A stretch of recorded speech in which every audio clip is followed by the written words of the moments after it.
Hello students, this is your SST teacher Shikha and आज की इस वीडियो में हम पढ़ने वाले हैं एसएसटी 5 का चैप्टर नंबर 3। पहले हम चैप्टर की एक्सप्लेनेशन पढ़ेंगे, उसके बाद हम चैप्टर की एक्सरसाइज को सॉल्व करेंगे जिससे आपको कंप्लीट चैप्टर का कॉन्सेप्ट अच्छे से समझ में आ जाए। So without wasting any more time, let's get started. So students, this is our today's chapter number 3 and the name of the chapter is major landforms. इस चैप्टर में हम पढ़ेंगे मेजर लैंडफॉर्म्स के बारे में। सबसे पहले जानते हैं आज के लर्निंग ऑब्जेक्टिव्स क्या क्या हैं। तो आज इस चैप्टर में हम पढ़ेंगे different landforms of the earth and different water bodies on the अर्थ।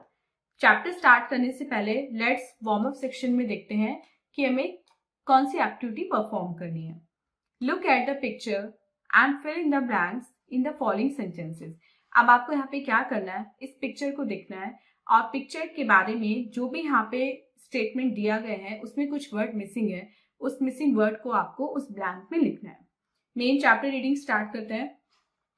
हमारी जो अर्थ है, वो प्लैनेट जिसपे हम रहते हैं, वो आज से 4.5 बिलियन ईयर्स पहले फॉर्म हुआ था। स्टार्टिंग में जो अर्थ थी वो आज की अर्थ से बिल्कुल अलग थी, मतलब ऐसी नहीं थी जैसे आज की अर्थ देखने में लगती है। वहां पे कोई एटमॉस्फेयर नहीं था, कोई वाटर बॉडीज नहीं थी, अर्थ पे कुछ भी नहीं था। अब जियोलॉजिकल थ्योरीज की बात अगर माने तो जो आज के कॉन्टिनेंट्स हैं वो बहुत बड़े एक लैंड के टुकड़ों को आपस में टूट टूट कर बिखरने की वजह से बने हैं। लाइक ये जो कॉन्टिनेंट थे ये पहले सब एक ही थे, लेकिन धीरे धीरे ये फ्रेगमेंटेड होते गए और इनका डिवीजन होता चला गया। अब जो अर्थ का हमारी क्रस्ट है उसमें बहुत सारी प्लेट्स होती हैं और वो सॉलिड रॉक पे फ्लोट करती हैं, और जब भी प्लेट्स आपस में टकराती हैं तो क्या होता है, जो ऊपर का जो क्रस्ट है वो अलग होना शुरू हो जाता है और ऐसे अलग होते होते डिफरेंट कॉन्टिनेंट्स हमारे बने। और ये कॉन्टिनेंट्स हमारे कितने हैं टोटल? ये कॉन्टिनेंट्स है हमारे 7। कौन कौन से? Asia, Africa, north America, south America, Antarctica, Europe and Australia. तो सबसे पहले आज हम पढ़ेंगे अपनी फर्स्ट हेडिंग के बारे में, different landforms of the earth. Earth के डिफरेंट लैंडफॉर्म्स कौन कौन से हैं। अब जो अर्थ का सरफेस है वो हर जगह सेम नहीं है। कहीं का जो एरिया है वो फ्लैट है, लो है और इवन है, जबकि कहीं एरिया जो है वो ऑल्टीट्यूड पे मतलब हाई एरिया है और कहीं सी लेवल के अकॉर्डिंग है। तो ऐसे कुछ लैंडफॉर्म्स जो अर्थ पे प्रेजेंट है उनके बारे में आज हम इस चैप्टर में कवर करते हैं। तो फर्स्ट हमारा लैंडफॉर्म है माउंटेन्स। माउंटेन्स मोस्टली एक लाइन से जुड़ी हुई होती हैं, इसलिए इन्हें माउंटेन रेंज बोलते हैं। सबसे बड़ी माउंटेन रेंज जो है वो है हिमालयाज, और हिमालय की जो टॉप मोस्ट पार्ट होता है उसको बोलते हैं पीक। तो जो हाईएस्ट पीक है वो है माउंट एवरेस्ट, जिसकी हाइट है 8848 मीटर्स। और जो माउंटेन पीक्स हैं वो हमेशा through out the year snow and ice से कवर रहती हैं। Next is प्लेटू। प्लेटू एक फ्लैट टेबल लैंड टाइप की होती है जो अपने सराउंडिंग एरिया से थोड़ी ऊंची होती है, और प्लेट्यूज में मिनरल डिपॉजिट्स होते हैं जैसे iron, mica and limestone. Plateau region में ये सब मिलते हैं। Third is valleys and plains. दो हिल्स के बीच में जो निचला एरिया होता है उसको बोलते हैं वैली। और प्लेन्स क्या होते हैं? प्लेन्स बहुत बड़ा एरिया होता है फ्लैट लैंड का, और ये फर्टाइल होते हैं क्योंकि इनके आसपास रिवर होती है और यहाँ पे बहुत अच्छी क्रॉप्स भी ग्रो होती हैं। अब जो प्लेन्स होते हैं वो अगर समुद्र के पास हो तो उन प्लेन्स को बोला जाता है कोस्टल प्लेन्स, क्योंकि वो कोस्ट में होते हैं। Next is desert. अब डेजर्ट क्या होता है? डेजर्ट भी एक लार्ज एरिया ऑफ लैंड है, लेकिन वो सैंड से कवर होता है, और सैंडस्टॉर्म यानी कि जो धूल भरी आंधी है वो डेजर्ट्स में बहुत ज्यादा कॉमन होती है। सबसे बड़ा हॉट डेजर्ट इस वर्ल्ड में है सहारा डेजर्ट, और कैमल को बोला जाता है ship of the desert. Next है पेनिनसुला। पेनिनसुला क्या होता है? पेनिनसुला एक एक्सटेंशन होता है लैंड का जो सी या ओशन में जाके खत्म होता है, और ये 3 तरफ से पानी से घिरा होता है। Next is island. आइलैंड क्या होता है? आइलैंड एक पीस ऑफ लैंड होता है जिसके चारों तरफ पानी होता है, और ऐसे ग्रुप ऑफ आइलैंड्स जो समुद्र के पास होते हैं उनको बोला जाता है आर्चिपेलागो। सेकेंड हेडिंग है हमारे आज के चैप्टर की, different water bodies on the earth. Earth पे वाटर बॉडीज कौन कौन सी हैं? अब अर्थ पे बहुत सारे टाइप की वाटर बॉडीज मिलती है जैसे रिवर्स, लेक्स एंड सीज। तो सबसे पहले पढ़ते हैं रिवर्स के बारे में। रिवर क्या है? रिवर एक बड़ा चैनल है पानी का और बहुत सारे झरने यानी कि बहुत सारे स्ट्रीम्स मिलके रिवर बनाते हैं।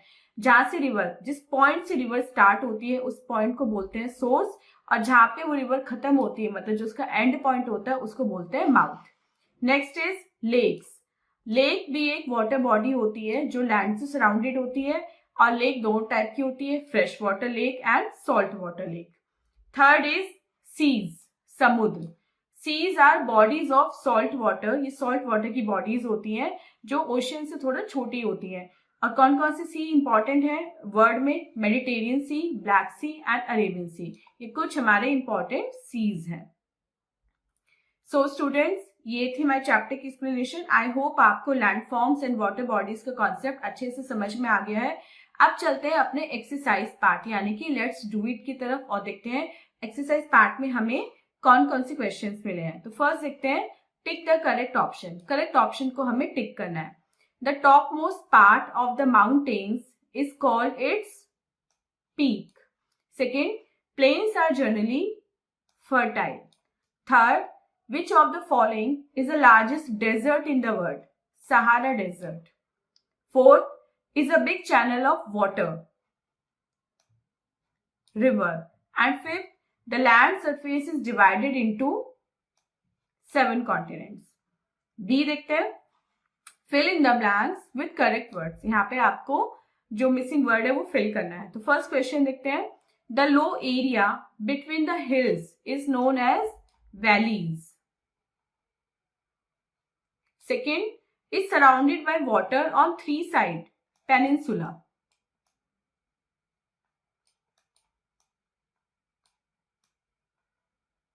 Third, the point where the river starts is called source. Fourth, is a flat tableland which rises abruptly from the surrounding areas, plateau.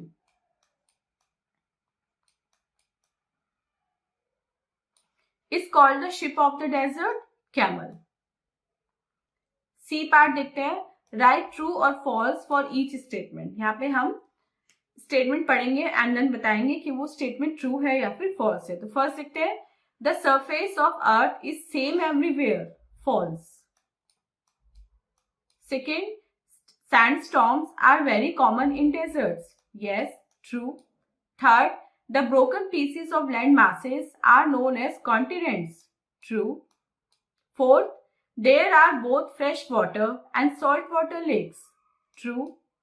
And fifth, many streams join together to form a sea, no, false. Many streams join together to form a river. So student, this was the exercise and this was our today's chapter. I hope आपको complete chapter अच्छे से समझ में आ गया है। अब मिलते हैं अपने नेक्स्ट वीडियो में इससे नेक्स्ट चैप्टर की एक्सप्लेनेशन के साथ। टिल देन आप अपना बहुत बहुत ध्यान रखिएगा एंड बाय बाय।